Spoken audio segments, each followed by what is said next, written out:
Llevamos un tiempecito con el Photoshop 2024, pero ¿realmente le estamos sacando todo el jugo? Vamos a ver las herramientas que te recomiendo utilizar del 2024 y las que no toco ni con un palo. ¡Abrimos Photoshop! En esta imagen tan chula vamos a poner a funcionar la olvidada y super mega potente herramienta quitar. Muchas personas la utilizan así.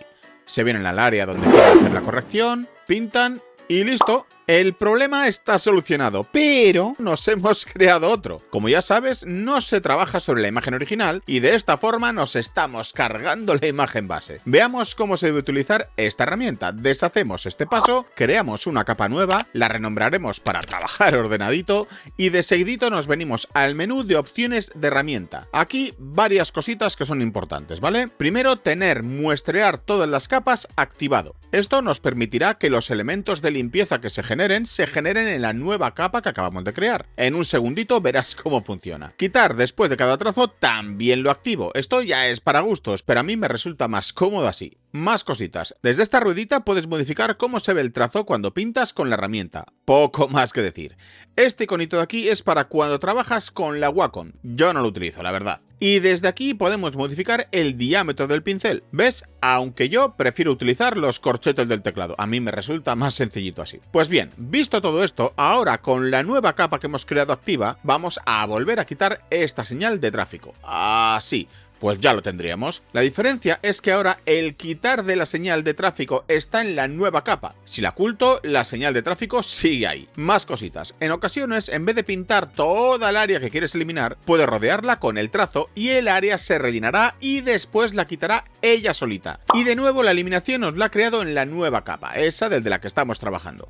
Pues bien, como ves aquí, aunque de lejos parece que está bien, si nos acercamos, pues bueno, pues ya ves que no. Así que, ojito, voy a deshacer todo esto y mostrarte cómo en ocasiones es mejor ir poquito a poquito. Fíjate que aunque estemos tardando un poquitín más de tiempo, solo estoy pintando nada más y en imágenes así, con mucha información, es más eficiente trabajar de esta manera. Como ves, el resultado es muchísimo mejor. Si quieres saber más, tengo un vídeo completísimo sobre ello. Te dejaré el link en la descripción y en el comentario fijado. Otra imagen y una función que pocas personas aprovechan bien. Digamos que queremos meter en esta cancha de baloncesto vacía a este mozalbete. Primero lo encajamos y de seguidito activaremos la herramienta de selección de objetos. Aquí varias cositas a tener en cuenta. Esta herramienta es súper potente si la sabes utilizar bien. Por ejemplo, no sé si sabías que no necesitas seleccionar áreas. Si activas esta casilla de aquí, la propia herramienta te busca los objetos. Fíjate que cada vez que me coloco sobre un área, me muestra una previsual de lo que va a seleccionar. Además, si pulso sobre este otro icono de aquí, me deja ver todos los elementos que puedes seleccionar automáticamente. Más cositas. Desde esta ruedita dentada podrás ajustar diferentes parámetros de esta herramienta. No obstante, los importantes son estos. Definir si quieres muestrear todas las capas o no. Esto afectará a la función de identificar objetos automáticamente, porque como estás viendo, se limitará solo a la capa que tengas activa. También tendríamos borde pronunciado para selecciones más definidas y la más importante, aquí en seleccionar sujeto, al desplegarlo aparecen estas dos opciones, dispositivo o nube. Yo por defecto tengo activada nube, si tú también lo quieres así, es bien fácil. Te vienes a ajustes generales de Photoshop, control K en PC, comando K en Mac y en la ventana de preferencias nos vendríamos a procesamiento de imagen para ahorita mismo desplegar el menú de seleccione el sujeto y quite fondo. Aquí es donde activaríamos nube y clic en OK. Yo doy cancelar porque ya lo tengo. Bueno, pues ¿cómo utilizo yo esta herramienta? Para empezar, tengo desactivado buscador de objetos, así cuando me coloco sobre una imagen no tengo distracciones. Y otra cosita más, el modo lo coloco en lazo, porque rectángulo, como ves, es poco preciso, a mi modo de ver es como muy vasto. Pues con el lazo activado y con todo lo demás listo, puedes hacer las selecciones de diferente forma, o con la herramienta lazo rodeando lo que quieras, no necesitas ser muy preciso, o, y en este caso va a ser más fácil así, al tener el sujeto aislado de esta imagen, yo me inclinaría por activar seleccionar sujeto. Recuerda que lo tenemos en modo nube, y ahora con la selección activa solo nos queda crear una máscara de capa para no trabajar de forma destructiva. Y ya lo tendríamos. Ahora lo que seguiría sería ajustarle la escala, crear sombra, ajustar luces, etc. No obstante, yo tengo un método que hace esto en un solo clic. Te explico. Deshago Cojo todo y voy a recolocar la imagen aquí. Y ahora tan fácil como lanzar mi acción de Infinity Backgrounds, que con un clic te deja el sujeto integradito dentro de la escena. Si quieres saber más, te dejaré el link en la descripción y en el comentario fijado. Otra función que debes controlar a estas alturas y no todo el mundo lo hace correctamente. Digamos que quieres extender esta imagen y digamos que algo así te vale. Pues bien, cositas. En el menú de opciones de herramientas, yo siempre tengo desactivada la función de eliminar píxeles recortados. Esto es para trabajar de forma no destructiva. Y en relleno, de todas las opciones, activaremos ampliación generativa. Nos pide una descripción, pero como queremos que rellene coherentemente con el entorno, no pondremos nada. Pues bien, cuando Photoshop termina de utilizar su relleno generativo, tendrás varias opciones y además te darás cuenta de dos cositas. Una, que lo hace bastante bien, y otra, que la calidad es inferior a la imagen original. Si te acercas podrás comprobar que lo creado no tiene la calidad del original y se ve claramente, da igual el área en la que nos fijemos. Si está creada por IA, por el momento sale así. Pues vamos a solucionarlo. Voy a ocultar esto de momento y te voy a dar un dato. La IA generativa de Photoshop a día de hoy crea imágenes de calidad siempre que no superen los 1024 por 1024 píxeles. Sabiendo esto, mira lo que tienes que hacer. Activaremos la herramienta de selección rectangular y en el menú de ajustes de herramienta, fíjate lo importante que es este menú, que estamos viniendo a él en cada herramienta. Pues lo que te decía,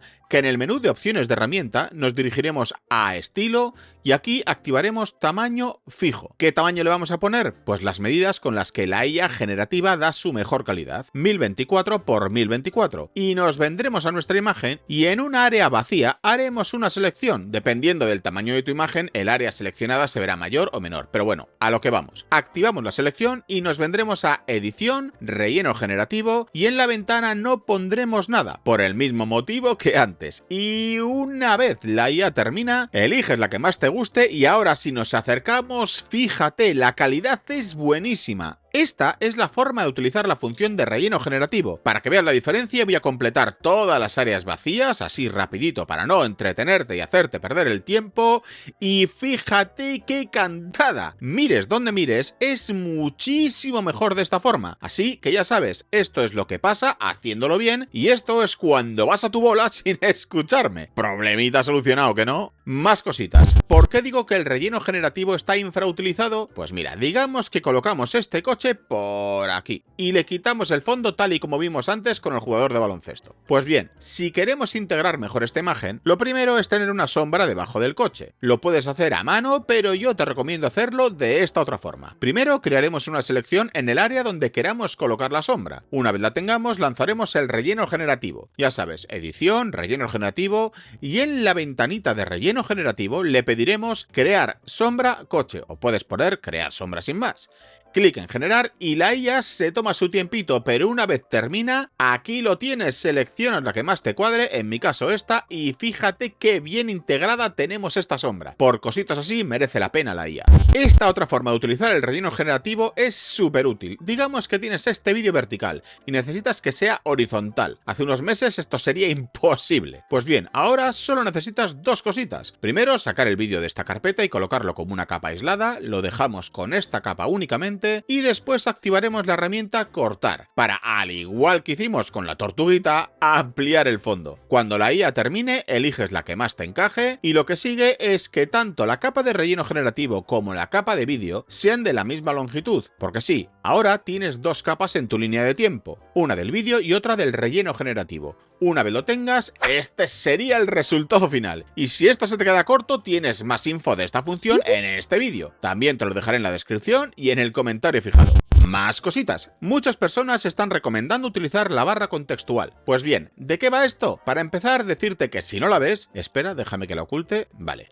Pues eso, que si no la ves, la puedes lanzar desde ventana, barra de tareas contextuales. Y aquí la tenemos de nuevo. Eso que acabo de abrir para ocultarla es el menú de la barra de tareas. Aquí, como ves, tienes unas cuantas opciones. Abrir más propiedades, que te abre el panel de propiedades. Ocultar la barra, que ya lo acabamos de ver. Restablecer la posición de la barra, tanto si la fijaste, como si no, tú la recolocas y si pulsas sobre restablecer la posición de la barra te la recoloca, y ya te digo que incluso si la fijas te da igual, puedes pulsar sobre restablecer la posición de la barra y te la recoloca en su sitio. Pues bien, ¿por qué no me gusta la barra contextual y no la toco ni con un palo? Porque mientras te ciñas a lo que te ofrece, todo bien. Digamos que quiero extender la imagen. Pues bien, en vez de tener que ir navegando por los diferentes menús, la barra contextual me va dando las opciones que entiende me interesan. Subrayo entiende. Así que me pide la descripción de lo que quiero rellenar, yo como soy un borde no se la doy y bueno, el resto ya te lo sabes. Me genera 3 opciones, me quedo con la que más me cuadre y ahora bien, si quiero hacer cositas con estas 2 capas, por narices me va a pedir que las acople porque de primeras, así, pues no tienes más opciones. Pues bien, las acoplo y ahora ya ves, de nuevo me limita las opciones. Si seleccionas sujeto te da más opciones y todo así, cada elección tuya te da opciones nuevas y claro, si todo está dentro de tu plan, pues genial. Pero esto a mi entender no es bueno ni sabiendo Photoshop y mucho menos sin saber, porque te lleva tan de la mano que realmente no te deja mucha libertad de movimiento. Por ejemplo, si lo que quieres es crear una sombra, aquí los pasos no te los va a dar. Si te lo sabes porque viste mi vídeo de sombras realistas, pues estupendo porque podrás hacer cositas así, pero si no, mucha suerte con ello. Por esto, después de mucho probarla, no me gusta esta barrita. Por cierto, si aún así quieres saber más sobre esto, el vídeo te lo dejo en la descripción. Más cositas que no toco ni con un puntero láser. La herramienta de pincel de ajuste. Sí, esa nueva con la que si la activas y seleccionas un tipo de ajuste, puedes después pintar un área y aplicar ese ajuste. Y yo sé que hay personas que les encanta y le meten mano, aquí y allá, y de hecho algunos dicen que es muy versátil. A ver, que para gustos colores como el verde de esta planta radioactiva. Pero en mi opinión, no todos tus vídeos tienen que ser un hype de cada cosa que saque Photoshop. También puedes decir tranquilamente que esta herramienta es una buena mierda. Yo ya lo hice en este vídeo, pero ojito, que donde sí que se aprende es en este otro vídeo, te lo dijo Macron de Fotolarium. Suscríbete para seguir descubriendo y aprendiendo juntos.